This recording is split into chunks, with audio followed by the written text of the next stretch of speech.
جو نام ہم نے بھی پڑھے یہ سب صفاتی نام ہیں. صفت کے ساتھ کسی آدمی کو بلانا، جیسے ہم مولانا صاحب کو مولانا صاحب بولتے، مفتی صاحب بولتے، قاری صاحب بولتے، ایسے ہی ڈاکٹر صاحب کو ڈاکٹر صاحب بولتے ہیں، ماسٹر صاحب بولتے ہیں، انجینئر صاحب بولتے ہیں. یہ لقب ہوتے ہیں، اور لقب سے جب کسی کو پکارا جاتا ہے وہ پیار میں پکارا جاتا ہے.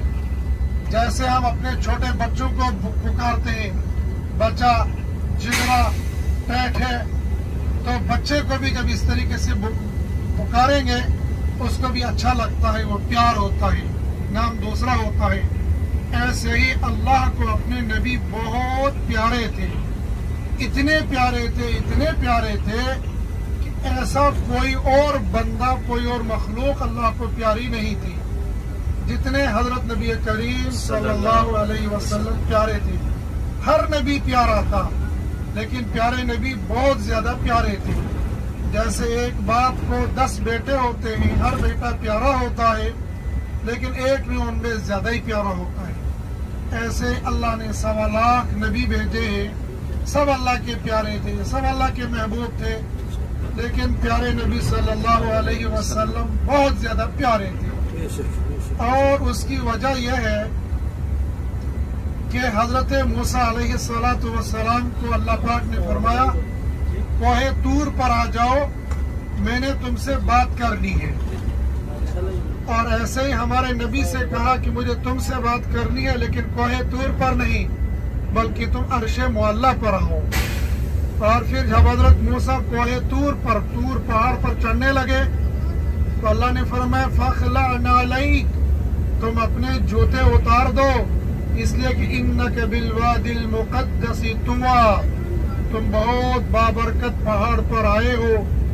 لیکن ہمارے پیارے نبی صلی اللہ علیہ وسلم دنیا کے پہاڑوں پر نہیں بلکہ آسمان پر چلے گئے، اور پھر آسمان سے 7ویں آسمان، پھر سدرۃ المنتہا پر جا کر حضرت جبریل علیہ السلام نے عرض کیا یا رسول اللہ صلی اللہ علیہ وسلم اب میں یہاں سے آگے نہیں آؤں گا، یہاں سے آگے آپ جاؤ، اگر میں نے ایک قدم بھی یہاں سے آگے رکھا تو میرے پر جل جائیں گے.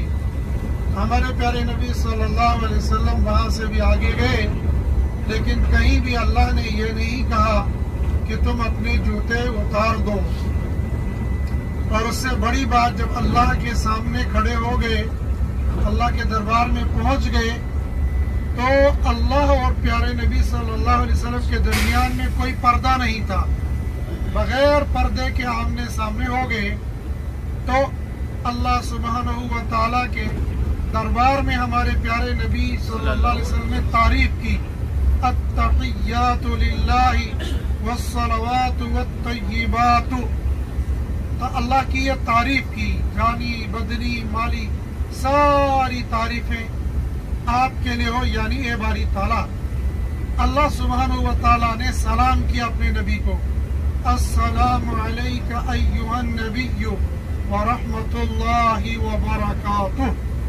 ہمارے پیارے نبی صلی اللہ علیہ وسلم نے وہاں پر بھی مجھے اور آپ کو یاد رکھا اور ہمارے بارے میں اللہ کے حضور میں یہ کہا السلام علینا وعلی عباد اللہ الصالحین، سلامتی ہو ہم پر بھی اور آپ کے جو نیک بندے ہیں ان پر بھی، اے اللہ آپ کی سلامتی ہو. گویا اللہ کے نبی صلی اللہ علیہ وسلم نے مجھے اور آپ کو نہ فرش پر بھولا، نہ عرش پر بھولا، نہ قبر میں بھولے، نہ میدان محشر میں بھولیں گے. ہر حال میں اللہ کے نبی نے ہمیں یاد رکھا ہے. ہم کو بھی چاہیے، ہم اپنے پیارے نبی صلی اللہ علیہ وسلم کے شہر میں آئے ہیں، ہم بھی اپنے نبی کو ہر حال میں یاد رکھیں گے. یہ جو ہم یہاں پر آ گئے ہیں، بظاہر یہاں پر آنے کی کوئی فضیلت نہیں ہے، یہاں پر آنے کی کوئی حدیث نہیں ہے، بظاہر یہ لگتا ہے کہ یہاں آنے پر کوئی ثواب نہیں ہے، لیکن ہم نے یہ دل میں خیال کیا یہ میرے نبی کا شہر ہے، یہ میرے نبی کا علاقہ ہے. میرے نبی کے علاقے میں جہاں جہاں پر میں جاؤں گا انشاءاللہ مجھے فائدہ ہوگا. ہم تھوڑی دیر دور آگے، گاڑی ہمارے پاس ہے، اور ہماری گاڑی میں اے سی لگا ہوا ہے. ہم جہاں پر اترے وہاں ہمارے لیے ٹھنڈے پانی تھا, چائے ہم نے پی, فروٹ ہم نے کھایا, یعنی جس چیز کی ضرورت تھی ہمارے لیے وہ سب موجود تھا. لیکن یاد کرو اس زمانے کو جب ہمارے پیارے نبی صلی اللہ علیہ وسلم یہاں پر آئے تھے تو یہ پہاڑ ایسے ہی تھے, لیکن یہ راستہ نہیں تھا, یہ روڈ نہیں تھا. ہمارے پیارے نبی صلی اللہ علیہ وسلم مکہ سے مدینہ ان پہاڑیوں میں سے ہی گزر کر آئے ہیں. کہیں پہاڑی پر چڑھے ہوں گے, کہیں اترے ہوں گے, کہیں میدانی علاقے میں چلے ہوں گے, اور یکم ربیع الاول کو نکلے, 8 ربیع الاول کو یہاں پر پہنچے. ایک زمانہ یہ لگا, 1 ہفتے سے زیادہ وقت اس میں لگ گیا. اور چلو اس وقت میں تو بالکل بظاہر امن کے ساتھ نکل آئے تھے, لیکن ایک وقت وہ تھا کہ یہاں سے پھر ہمارے پیارے نبی صلی اللہ علیہ وسلم دشمنوں سے مقابلہ کے لیے نکلے. یہ جس راستے پر ہم چل رہے ہیں, آگے چل کر ایک راستہ آ جائے گا, وہ تبوک کا راستہ ہوگا. ہم نے سیرت کی کتابوں کے اندر پڑھا ہوگا غزوہ تبوک. اسی کا دوسرا نام ہے غزوہ بنو مستلق. میں نے پہلے بھی گزارش کی تھی کہ ہمارے اخلاق صاحب کا جو النور گروپ ہے, اس گروپ کے اندر وہ کتاب میں نے ڈالی ہے, صرف 16 صفحات کی ہے. اگر آپ اس کتاب کو پڑھیں گے, اس کے آخر پر یہ تمام غزوات لکھے ہوئے ہیں. میں نے الحمدللہ وہ پوری کتاب پرسوں مسجد نبی کے اندر بیٹھ کر پڑھی, تو 1 گھنٹہ مجھے اس کو پڑھنے میں لگ گیا. 30 صفحات کی ہے. 30 صفحات کو پڑھنے میں 1 گھنٹہ لگا. اس حساب سے دیکھیں گے ایک صفحے کو پڑھنے میں 2 منٹ لگتے ہیں. تو اگر آپ اس کو پڑھیں گے, تصور کریں گے کہ ہم نبی کے شہر میں, نبی کی مسجد میں بیٹھے ہیں اور نبی کی زندگی پڑھ رہے ہیں, بہت ساری چیزیں ملیں گی, بہت ساری ایک کیفیت بن جاتی ہے, کچھ خیال آ جاتے ہیں, کچھ محبت دل میں آ جاتی ہے. تو اس کتاب کے آخر پر ان غزوات کا خالی نام لکھا ہے. مدینہ منورہ سے غزوہ تبوک تقریباً 700 کلومیٹر ہے. یہ سمجھیے ہمارے جموں سے دلی, بلکہ اس سے بھی تھوڑا سا زیادہ ہی ہوگا. جموں سے دلی تو شاید 600 کلومیٹر ہے, اور یہ 700 کلومیٹر ہے مدینہ منورہ سے تبوک. اس دھوپ میں, اس گرمی کے عالم میں, ساتھ میں ہتھیار بھی تھے, دشمنوں کے ساتھ لڑنا بھی تھا. تقریباً آدھا مہینہ چلنے میں گزر گیا تھا. ان کنکریلی میدانوں میں آپ چلے ہوں گے, پانی کتنا ساتھ رہا ہوگا. ہم لوگ تو وہاں سے نکلے تھے, میں نے آپ کو بطور مذاق کی بات کہی تھی کہ ہم نے چنے کھا لیے, پانی نہیں ملا. تھوڑی دیر کے بعد ہمارے حاجی نثار صاحب نے پانی بھی پلا دیا. لیکن اس زمانے میں ان لوگوں کو پانی کہاں ملا ہوگا, کتنا ساتھ رہا ہوگا, کیسے سفر کیا ہوگا. ہم لوگ آج تھوڑا سا پیدل چلتے ہیں, تھوڑی سی پریشانی آ جاتی ہے, ڈر جاتے ہیں, گھبرا جاتے ہیں. اللہ کے پیارے حبیب کے شہر میں ہم جتنا چلیں گے, پھریں گے, دل میں تصور کر لو کہ اس شہر کے اندر ضرور میرے نبی کے قدم پڑے ہوں گے. مثلا جب ہم ہوٹل سے مسجد میں جاتے ہیں تو ہم یہ پیدل سفر طے کر لیتے ہیں. دل کے اندر خیال رکھنا چاہیے, یقیناً کبھی نہ کبھی میرے نبی یہاں سے چلے ہوں گے. اور یہ جو پہاڑ ہیں, ان پہاڑوں پر یقیناً میرے نبی کی نظر پڑی ہوگی. ہم لوگ ایک مرتبہ مکہ المکرمہ میں چل رہے تھے, ایک حاجی صاحب کو میں نے دیکھا کہ وہ پہاڑوں کو دیکھ رہا ہے. میں نے اس سے پوچھا کہ تم کیا دیکھ رہے ہو؟ کہنے لگے پہاڑ. میں نے کہا یہ تو میں نے بھی دیکھا, لیکن تم وہاں پہاڑوں میں کیا دیکھ رہے ہو؟ کہنے لگا پہاڑ دیکھ رہا ہوں. میں نے پھر پوچھا پہاڑوں میں کیا ہے؟ کہنے لگے پہاڑوں میں پہاڑ ہے. میں نے پوچھا پھر دیکھ کیوں رہے ہو؟